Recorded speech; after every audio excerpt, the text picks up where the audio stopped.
କାଲି ଏଇଟା ସେମାନେ ମୁଁ ଶୁଣିବାକୁ ପାଇଲି ଯେ ଆମର ପାଚେରୀ ଭାଙ୍ଗୁଛନ୍ତି। ମୋ ସ୍ୱାମୀ ବିଲକୁ ଯାଇଥିଲେ, ମୁଁ ଗଲି। ମୁଁ ଗଲା ପରେ ସେମାନେ ତ ପାଚେରୀ ଭାଙ୍ଗୁଛନ୍ତି। ମୁଁ କହିଲି ମୋ ପାଚେରୀ କାହିଁ ଭାଙ୍ଗୁଛ? କହିବାର ତ ସିଏ ଆସିକି ମୋତେ ଗାଳି ଗୁଲଜ କରିକି ଆଉ ଧକ୍କା ବେକା ଦେଲେଠୁ ମୁଁ ପଡ଼ିଗଲି ଆଉ। କେତେ ଜଣ ସେମାନେ ଥିଲେ, କ'ଣ ସବୁ କହୁଥିଲେ? ସେମାନେ ବହୁତ ଲୋକ ଥିଲେ, ମୁଁ ଦୁଇ ତିନି ଜଣ ମାନେ ଚିହ୍ନିଲି ଆଉ। କୋଉମାନେ ସବୁ? ସେମାନେ କୋଉ ଗାଁର? କମାଗୁର। କ'ଣ ନାଁ ତାଙ୍କର? ଜଣଙ୍କ ନାଁ ଭବନା ଦମ୍ପତି, ଜଣଙ୍କ ନାଁ ଭାଲୁ ଦମ୍ପତି, ଆଉ ଜଣଙ୍କ ନାଁ ନାରାୟଣ ମାର୍ଥୀ, ଆଉ ଜଣଙ୍କ ନାଁ ରୁଷିଆ ବାରିକି। ଏମାନେ ସବୁ କାହିଁକି ଆପଣଙ୍କ ପାଚେରୀ ଭାଙ୍ଗିଲେ, କ'ଣ ପାଇଁକା?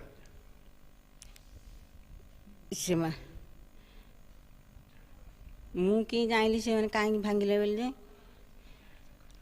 ଦେଖନ୍ତୁ, ଏ ଜାଗାଟି ହେଉଛି ମୋ ମିସେସ୍ ବୈଜୟନ୍ତୀ ଚମ୍ପତି ଏବଂ ପ୍ରମିଳା ରାଉତଙ୍କ ନାଁରେ ଦୀର୍ଘ 3 ବର୍ଷ ହେଲା ଏ ଜାଗା ରେଜିଷ୍ଟ୍ରି କରାଯାଇଥିଲା ଏବଂ ତାକୁ ଗଭର୍ଣ୍ଣମେଣ୍ଟର ପାରାଫାନିଆ ଅପେକ୍ଷା ଗଭର୍ଣ୍ଣମେଣ୍ଟ ଡିମାର୍କେସନ୍ ମୁଁ ଆପ୍ଲାଏ କରିଥିଲି। ଦୀର୍ଘ 9 ମାସ ପରେ ମୋର ପାଳି ପଡ଼ିଥିଲା ଏବଂ ଅଚ୍ୟୁତପୁର ଆର୍ଆଇ ଏବଂ ଅମିନ ଆସିକି ଭଦ୍ରଲୋକଙ୍କ ଏବଂ ପାଖ ପଡ଼ୋଶୀ ନୋଟିସ୍ କରାଯାଇଥିଲା ଏବଂ ବିଧିଭୂତ ଭାବେ ଏହାକୁ ମାପ କରି ଚିହ୍ନଟ କରାଯାଇଥିଲା।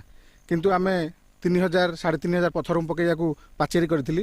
କମାଙ୍ଗୁରୁ ଗ୍ରାମର କିଛି ଲୋକ ଆସି ଆକୁ ଜୋର ଜବରଦସ୍ତ ବର୍ତ୍ତମାନ ଭାଗିଛନ୍ତି। ପାଖାପାଖି 4 ଲକ୍ଷ 5 ଲକ୍ଷ ଟଙ୍କା ମୋର ଏଠି କ୍ଷତି କରିଛନ୍ତି। ତେଣୁ ମୁଁ ଆସନ୍ତାକାଲି ଜଙ୍କିଆ ଥାନାରେ ଆକୁ ନେଇକି ଗୋଟେ ଏଫଆଇଆର୍ ରୁଜୁ ମଧ୍ୟ ହେଇଛି।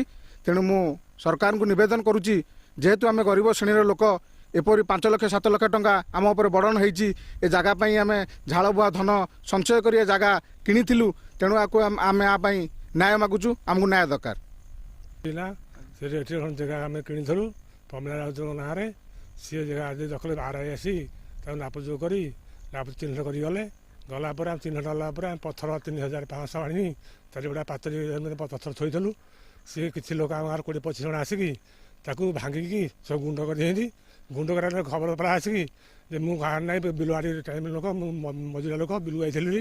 ମୋ ସ୍ତ୍ରୀ ଆସିକି ପହଞ୍ଚିଲା। ମୋ ସ୍ତ୍ରୀ ଆସିକି ପହଞ୍ଚିବା ପରେ ଦେଖିଲେ ସେ ବାଡ଼ିକି ଭାଙ୍ଗିକି ଗୁଣ୍ଡ କରୁଛନ୍ତି। ଇଏ କହିଲା ମୋ ପଥର ଭାଙ୍ଗିଲ କାହିଁ ଭାଙ୍ଗିଲ? ସେ ତାକୁ ତିରସ୍କାର ଭାଷା କହି ସେ ଶାବଳ ଗଞ୍ଜି ଧରିଥିଲେ, ତାକୁ ଧରିକି ତାର ପେଲି ଦେଲେ। ପେଲି ଦେଇକି ତାକୁ ଜଣେ ଶାବଳରେ ତା ଛାତି ଦେହଟା ପଳେଇଲା। ସେ ଆଜ୍ଞା ସିରିୟସ୍ରେ ପଡ଼ିଛି। ତାକୁ ଡାକି ନେଇକି ଆମ ଗାଁର ଗୋଟେ ଭାଇଟିଏ ତାକୁ ନେଇକି ମେଡ଼ିକାଲ ଗଲା। ମେଡ଼ିକାଲ ଟାଙ୍ଗିରେ ତାକୁ ଚିକିତ୍ସା କଲା ପରେ ସେ କହିଲେ ନାହିଁ, ତାକୁ ଭୁବନେଶ୍ୱରକୁ ଏଫଆଇଆର୍ କରାଗଲା। ଏଇ ଯାଇକି ମୁଁ ଥାନାରେ ଯାଇକି ଏଫଆଇଆର୍ ଦେଇଛି। ଆରେ ନ୍ୟାୟ ଆଜ୍ଞା ମିଳନ୍ତୁ, ମୁଁ ଗରିବ ଲୋକ, ଆର ଏମିତି ନ୍ୟାୟ ତାକୁ ଚାହୁଁଛି। ଥାନା ଆସିଥିଲା, ଗାଡ଼ି ଆସିଥିଲା ଏଠି? ଆଜ୍ଞା ହଁ ଆସିଥିଲା, ଆଜି କରିକି ଦେଖିକି ଯାଇଛି।